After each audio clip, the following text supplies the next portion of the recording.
The crystalline chambers of the Galactic Scientific Council stretched upward into impossible heights, their transparent walls refracting starlight in cascading patterns across the assembled delegates. Thomas Reed stood at the center of the circular platform, his worn research uniform a stark contrast to the gleaming attire of the alien council members. He kept his posture straight, hands clasped behind his back, face composed despite the gravity of his situation. High Counselor Vex of the Axioms towered above him, their crystalline form catching and splitting light into prismatic displays. Thomas Reed of Earth, you stand accused of conducting unauthorized xenobiological experiments, breaching containment protocols, and interfering with protected species development. How do you respond to these charges? Thomas lifted his chin, meeting the counselor's multifaceted eyes. My research was necessary. The stellar wolves of Proxima b were dying from a manufactured virus. My unauthorized experiments saved an entire species from extinction. A ripple of bioluminescent pulses, the axiom equivalent of murmuring, spread through the assembled council members. High Counselor Vex's crystalline structure darkened slightly. The quarantine protocols exist for a reason, human. Your species' constant need to interfere with natural processes threatens the delicate balance we maintain. Natural. Thomas couldn't keep the edge from his voice. The virus was engineered by poachers. There was nothing natural about it. I couldn't stand by and watch them die. It was not your decision to make. Another council member chimed in, their voice resonating like wind through crystal caves. The recovery program was proceeding according to established guidelines. Their guidelines would have taken 3 years, Thomas countered. The entire pack would have been dead in 2 months. Sometimes survival can't wait for bureaucracy. High Counselor Vex raised a crystalline appendage, silencing the growing debate. Your crimes normally carry a sentence of immediate termination. However, given your species' protected status under the Terran Accords, we must seek alternative measures. Thomas felt his pulse quicken, but kept his expression neutral. He'd known the risks when he'd chosen to save the stellar wolves. He'd do it again. There is a world, Vex continued, their tone carrying an unsettling harmonic, designated as Epsilon Vale. A research station was attempted there 20 cycles ago. None survived beyond the 3rd rotation. Images materialized in the air around Thomas, a world of perpetual twilight, wrapped in shimmering auroras. Forests of crystal-like trees stretched toward an ever-changing sky, and moving through them, a creature of liquid starlight and deadly grace. The Nightweaver, Thomas breathed, professional curiosity momentarily overwhelming his situation. The apex predator of Epsilon Vale was legendary among xenobiologists. Beautiful, lethal, and completely unstudied due to its perfect hunting record. Indeed, Vex's tone carried something almost like satisfaction. We offer you a choice, Thomas Reed. Accept immediate termination or exile to Epsilon Vale. Perhaps your innovative approach to interspecies relations will serve you there. Thomas studied the hovering images, his mind already racing with possibilities. The Nightweaver's bioluminescent patterns, the crystalline structures that seemed to dominate the ecosystem, the atmospheric energy readings. There was so much to learn. Even if it killed him, the chance to study such a world up close. You believe you're signing my death warrant either way, he said quietly. But you're forgetting something crucial about humans, High Counselor. And what would that be? A slight smile crossed Thomas's face. We have a long history of turning exile into opportunity. I choose Epsilon Vale. The council chamber erupted in surprised bioluminescence. High Counselor Vex's crystalline form pulsed with multiple colors before settling. So be it. You will be transported immediately. For whatever time remains of your life, use it to reflect on the importance of maintaining natural order. As the transport fields began to shimmer around him, Thomas took one last look at the projected images of his destination. The Nightweaver's form rippled like living mercury through the crystalline forests. Natural order, he whispered to himself. We'll see about that. The transport pod screamed through Epsilon Vale's atmosphere, its hull glowing hot against the perpetual aurora that wrapped the planet like a living blanket. Thomas braced himself in the cramped passenger compartment, eyes fixed on the environmental readings flashing across his view screen. The axioms might have sent him here to die, but they'd at least allowed him his basic research equipment, probably to study how he met his end. Atmospheric composition stable, he muttered, tapping notes into his datapad. Heavy noble gas mixture, significant electromagnetic activity in the upper atmosphere. Interesting. The pod's trajectory suddenly shifted, buffeted by invisible energy currents. Through the small viewport, Thomas watched in fascination as ribbons of light danced across the crystalline forest canopy below. Each tree seemed to capture and channel the aurora's glow, creating a network of living light that pulsed with strange regularity. Impact came faster than expected. The pod's emergency systems fired too late, and Thomas found himself thrown against his restraints as the vessel carved a furrow through the phosphorescent underbrush. When the world stopped spinning, he hung upside down, tasting blood from a split lip. Could have gone better, he wheezed, releasing his harness and dropping to what was now the pod's ceiling. But definitely could have gone worse. The pod's hatch yielded to emergency protocols, sliding open with a hiss of equalizing pressure. Thomas took his first breath of Epsilon Vale's air, sweet and metallic, with an underlying charge that made his skin tingle. He pulled himself out of the wreck, medical scanner already whirring in his hand. Radiation levels nominal, he said into his recorder, an old habit from his research days. Atmospheric pressure 13% higher than Earth standard. Temperature, surprisingly comfortable. The forest around him defied conventional description. What had looked like crystal from orbit revealed itself as something between mineral and plant. The tree-like formations rose hundreds of meters into the twilight sky, their transparent trunks refracting and channeling light in complex patterns. Smaller crystalline growths carpeted the ground, chiming softly when his boots brushed against them. Thomas knelt to examine one, his scanner humming. Vegetative matrix with silicon-based cellular structure. Photosynthetic equivalent achieved through electromagnetic conductivity. That's new. A deep resonance thrummed through the ground, making the crystal trees sing in harmonic response. Thomas froze, his heart rate spiking as he remembered why he was here. The Nightweaver. The predator no one had survived long enough to study. He thumbed his scanner to full spectrum analysis, turning slowly. The crystalline forest's bioluminescence created a maze of light and shadow, perfect camouflage for a creature that moved like liquid starlight. Another resonance pulse shook the ground, closer this time. Not hunting vibrations, Thomas realized, checking the readings. The frequency is too regular. Some kind of communication. Or maybe. Movement caught his eye. A ripple of darkness against the ambient glow. He caught a glimpse of something massive flowing between the crystal trees, its surface reflecting and distorting light like mercury. The Nightweaver. It moved with impossible grace for its size, each motion precisely calculated. Instead of running, Thomas adjusted his scanner settings.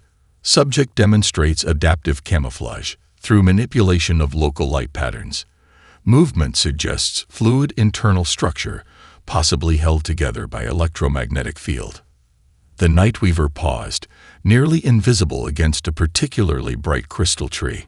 Thomas could feel its attention focus on him with almost physical weight.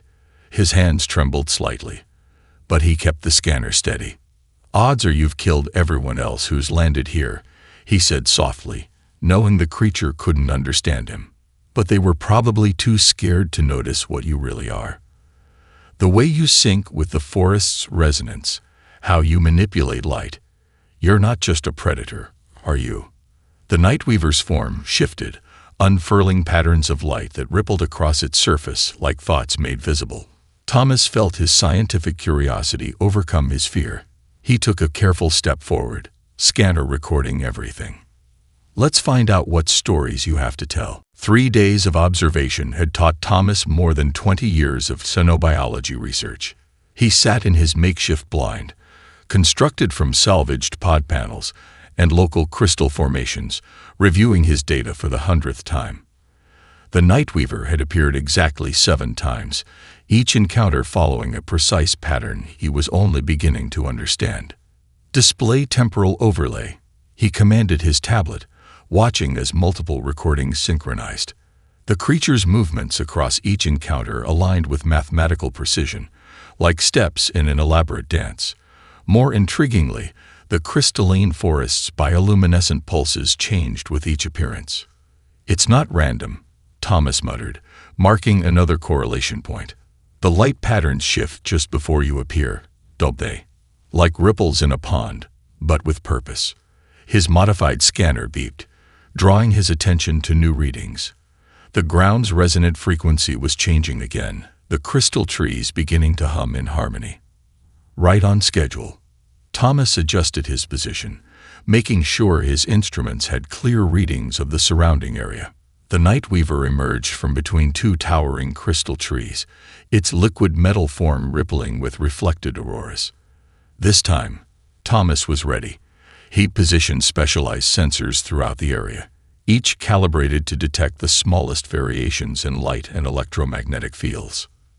"There we go," he breathed, watching the data flow across his screen. "You're not just moving through the light, you're conducting it.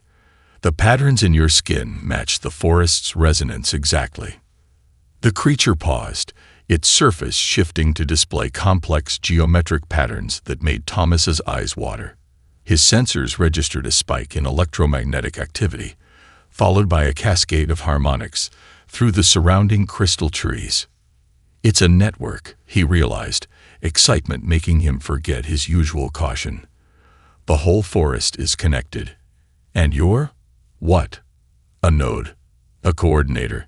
The Nightweaver turned its attention directly to him. Instead of the predatory focus he'd expected, Thomas sensed something closer to curiosity. The patterns across its surface changed, becoming more ordered, almost like language, he whispered, fingers flying across his tablet.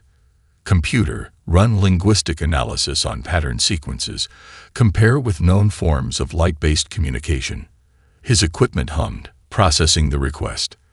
The Nightweaver remained still, its surface continuing to shift in what Thomas now suspected were deliberate messages. He risked standing up, moving slowly into clear view. "You've been trying to talk to me, haven't you? All this time, everyone who landed here, you weren't hunting them. You were attempting contact." The creature's form rippled in what might have been acknowledgement. Thomas's tablet chimed, analysis complete. The results made his heart race. Pattern complexity matches known linguistic structures. Basic syntax detected. Primary mode appears to be. He paused, double-checking the readings. Electromagnetic resonance translated through bioluminescent displays. That's why the forest pulses in sync with you. It's all one big communications network. Thomas quickly reconfigured his scanner, setting it to emit a simple harmonic pattern that matched the forest's base frequency. The Nightweaver's reaction was immediate. Its surface erupted in cascading waves of light, and the surrounding crystal trees blazed in response. "All right," Thomas said, adjusting the frequency slightly. "Let's try this again. But this time, we'll do it your way." He spent the next hours carefully modulating his equipment's output, watching how the Nightweaver responded to different patterns. Each attempt brought new insights, new patterns to analyze. The creature showed remarkable patience, repeating sequences when Thomas failed to understand, adjusting its own displays to match his halting attempts at communication. As Epsilon Veil's ambient light shifted toward its night cycle, Thomas made his most important discovery yet. The Nightweaver's patterns weren't just communication.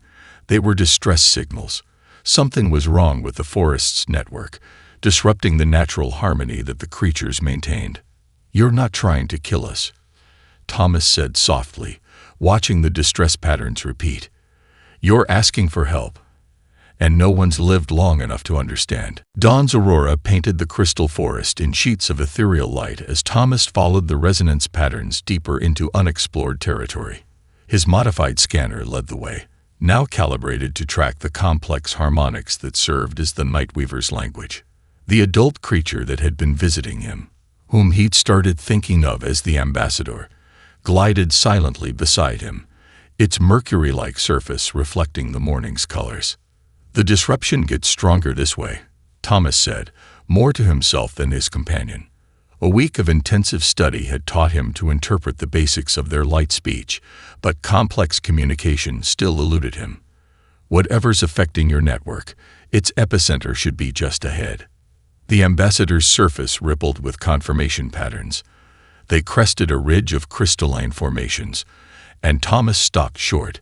Below them stretched a valley unlike anything he'd seen on Epsilon Vale. The crystal trees here grew in twisted shapes, their usual harmonious glow replaced by discordant flickers. At the center lay a crater filled with what looked like liquid light. "A nesting ground," Thomas breathed, checking his readings. "But something's wrong with the resonance. The frequencies are all distorted." The ambassador's form pulsed with urgent patterns, danger warnings mixed with what Thomas had learned to recognize as parental concern. As they watched, a smaller Nightweaver emerged from the liquid light pool, its movements jerky and uncoordinated. Unlike the adult's mercury-smooth surface, the juvenile's form seemed to struggle maintaining cohesion. Thomas consulted his scanner, eyes widening. "The electromagnetic field is completely chaotic here. It's interfering with their natural frequencies." He turned to the ambassador. "Can you show me what it used to feel like?" "The correct resonance." The creature's surface shifted into complex educational patterns, the kind used to teach young Nightweavers. Thomas recorded everything, his mind racing through possibilities. The healthy frequency was beautiful in its simplicity, a perfect harmony of light and energy that helped maintain both the forest's growth and the Nightweaver's form cohesion. "The disruption started recently, didn't it?" Thomas asked, matching the timing to his knowledge of galactic shipping routes, about when they opened the new trade corridor through this sector. The ambassador's patterns flickered agreement. Thomas checked his historical data, and the pieces fell into place. Modern ships generated electromagnetic wake patterns that rippled through space like waves. Most worlds weren't affected, but Epsilon Vale's unique crystalline ecosystem amplified these disturbances, creating a cascade of disrupted harmonics. The juvenile Nightweaver struggled to climb out of the light pool, its form wavering dangerously. Without thinking, Thomas started forward. The ambassador didn't stop him. Another sign of how far their trust had developed. He knelt beside the struggling creature, scanner working overtime to analyze its condition. "Your natural field is trying to match too many competing frequencies," he murmured, fingers flying across his tablet's interface.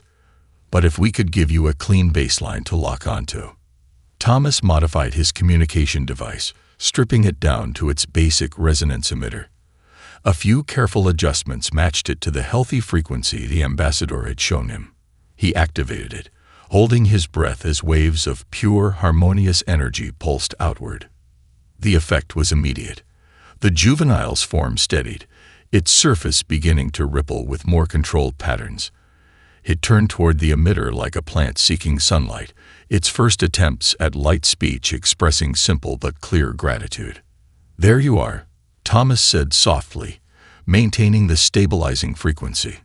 "Just needed a reminder of your own song, didn't you?"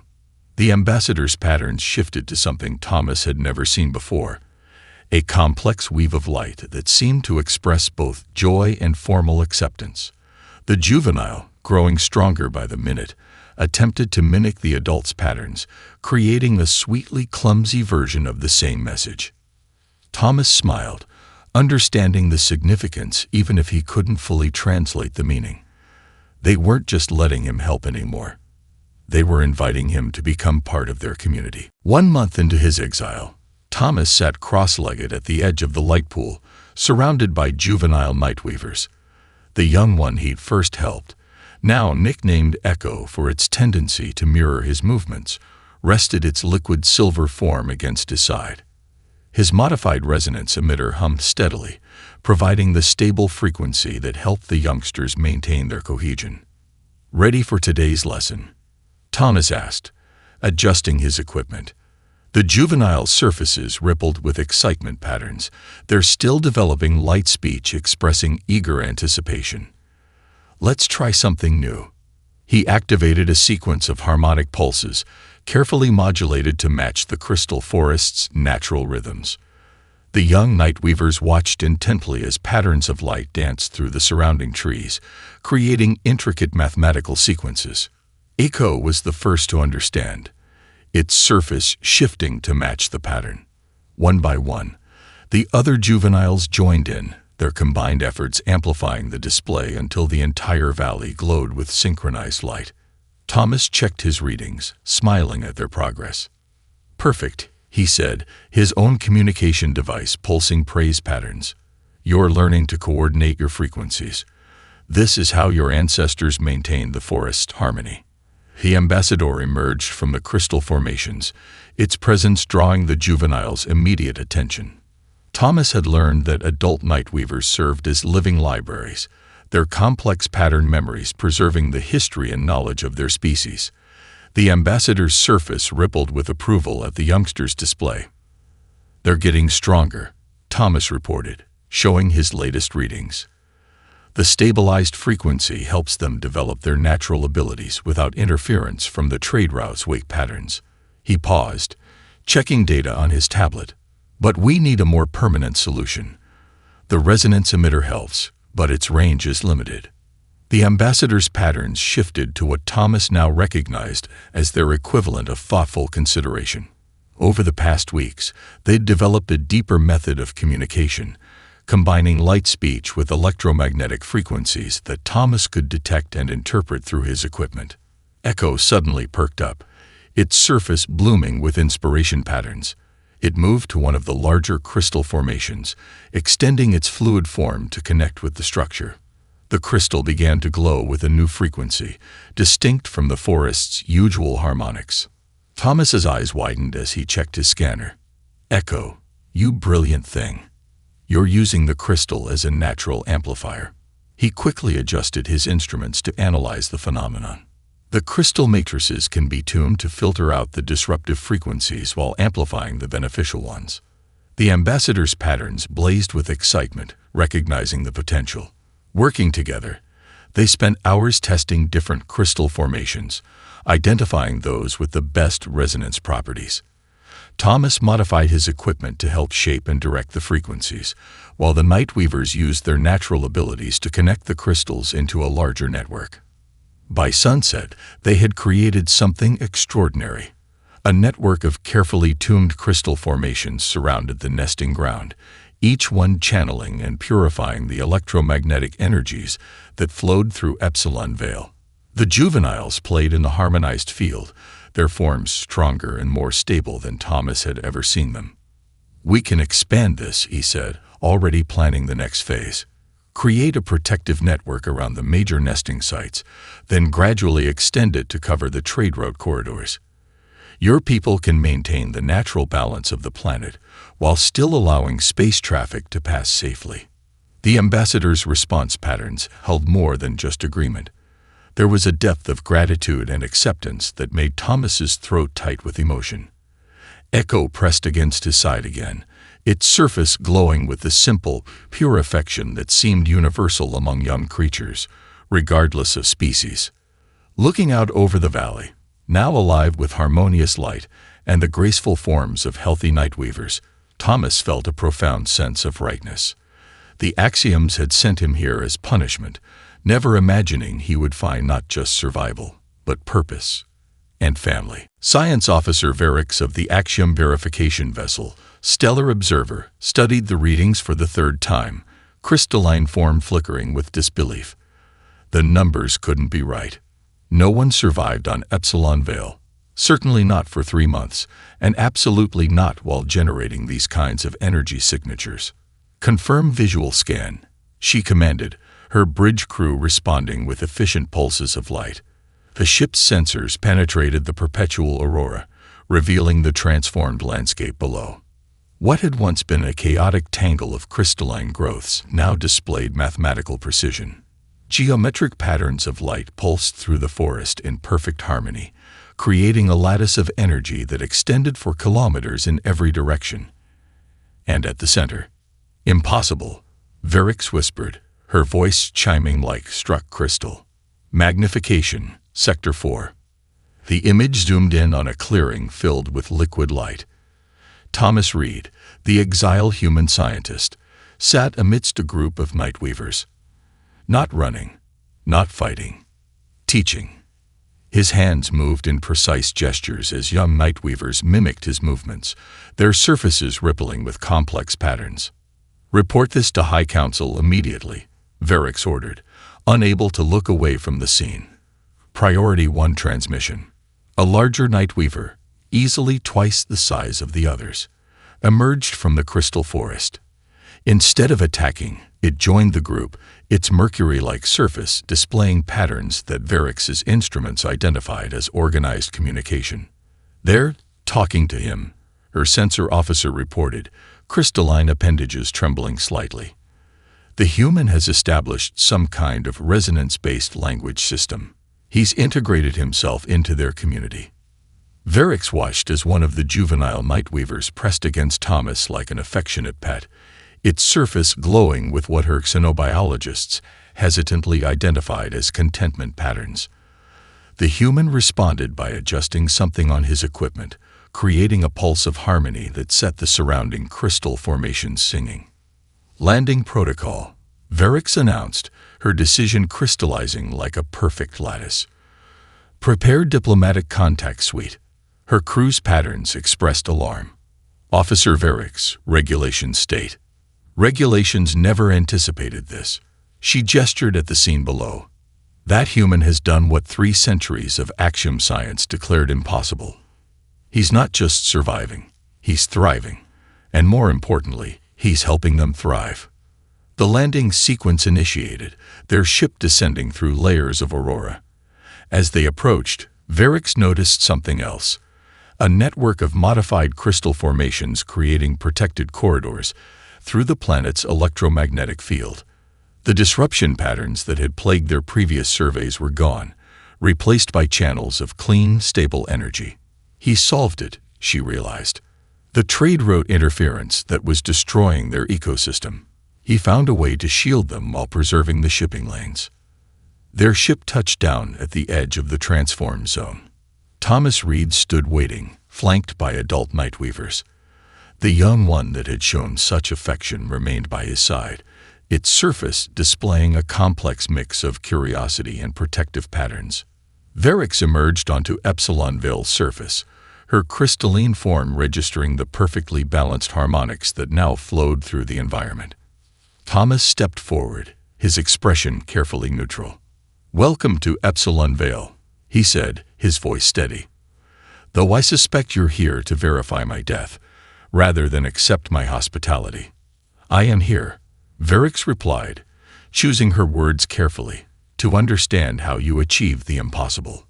Thomas smiled slightly, reaching out to touch the young Nightweaver beside him. Its surface rippled with colors that resonated through Verix's crystalline structure, carrying meaning she hadn't thought possible from these simple predators. "Nothing is impossible," Thomas said, "when you stop trying to impose order and start listening to the harmony that's already there." The crystalline chambers of the Galactic Scientific Council felt different this time. Thomas stood on the same platform where he'd received his sentence, but now echo flowed beside him, its mercury-like surface reflecting the starlight in deliberately calming patterns. The ambassador waited in the ship above, maintaining the resonance network they'd brought from Epsilon Vale. High Counselor Vex loomed before them, their crystalline form refracting light, in what Thomas now recognized as uncertainty patterns. The other council members generated similar frequencies, a mix of disbelief and reluctant fascination. "You claim," Vex began, their harmonics precisely modulated, that the Nightweavers are not simply apex predators, but a scientifically advanced species capable of maintaining planetary-scale electromagnetic networks.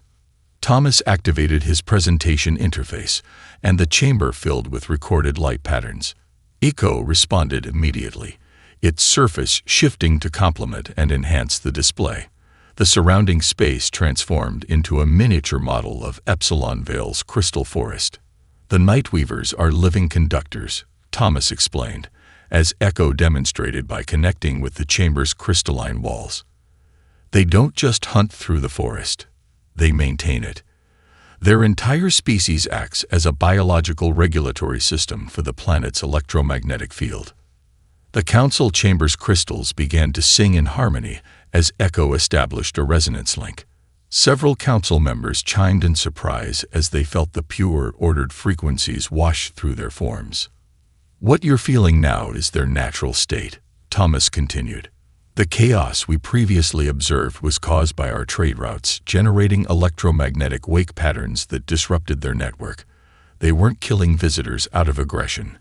They were desperately trying to communicate their distress. Echo's surface rippled with carefully controlled patterns, displaying the mathematical proofs Thomas had discovered in their light speech. The council members leaned forward, their scientific curiosity overcoming their prejudices. Remarkable, one of them chimed. The complexity of these equations, their understanding of electromagnetic field theory must be innate.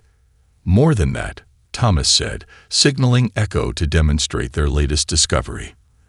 The young Nightweaver extended its form upward, connecting with the chamber's highest crystals. The entire room transformed into a three-dimensional star map. They're natural navigators, Thomas explained as Echo highlighted the safe corridors they'd mapped through the sector. The disruption of their network didn't just hurt them. It made us blind to the knowledge they've accumulated over millennia. They understand electromagnetic currents in space better than all our advanced sensors. The council chamber erupted in harmonic discussions. Thomas felt Echo press against his side, its surface displaying pride patterns mixed with protective instincts. The young Nightweaver had grown so much in their time together, learning to bridge the gap between species just as Thomas had. High Counselor Vex raised an appendage for silence. You have shown us wonders, Thomas read. But you also defied our laws. The quarantine protocols were wrong, Thomas interrupted firmly, just as they were wrong with the stellar wolves. Sometimes the greatest scientific discoveries come from questioning our assumptions about what's dangerous and what's valuable. Echo smoothly transformed the star map into a display of their success on Epsilon Vale, crystal formations channeling clean energy, young Nightweavers learning to maintain the network, and trade ships passing safely through their newly established corridors. We don't need to choose between progress and preservation, Thomas said softly.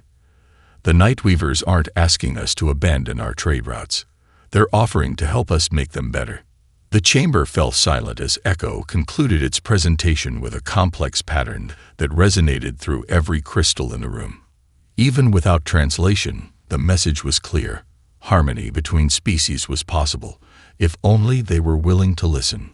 High Counselor Vex studied them for a long moment, their crystalline form refracting light in new patterns. Perhaps, they finally chimed. It is time for the Galactic Scientific Council to reevaluate its understanding of impossibility. 1 year after his exile, Thomas stood at the observation deck of the newly established Epsilon Vale Research Center. The crystal forest stretched below him, its harmonious patterns now extending across the entire continent. Echo moved beside him, its liquid silver form having grown to nearly adult size, yet still maintaining that distinctive tendency to mirror his gestures. Another ship requesting permission to enter the corridor, Thomas noted, checking the incoming signals. Echo's surface rippled with professional attention as they both watched the massive cargo vessel approach their sector.